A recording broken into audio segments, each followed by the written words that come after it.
আমি মরহুমা বেগম খালেদা জিয়ার বড় সন্তান তারেক রহমান।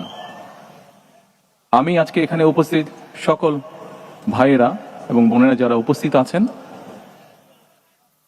মরহুমা বেগম খালেদা জিয়া জীবিত থাকাকালীন অবস্থায় যদি আপনাদের কারো কাছ থেকে কোনো ঋণ নিয়ে থাকেন, দয়া করে আমার সাথে যোগাযোগ করবেন, আমি সেটি পরিশোধের ব্যবস্থা করব ইনশাআল্লাহ। একই সাথে উনি জীবিত থাকাকালীন অবস্থায় ওনার কোনো ব্যবহারে, ওনার কোনো কথায় যদি কেউ আঘাত পেয়ে থাকেন, তাহলে মরহুমার পক্ষ থেকে আমি আপনাদের কাছে ক্ষমা প্রার্থী।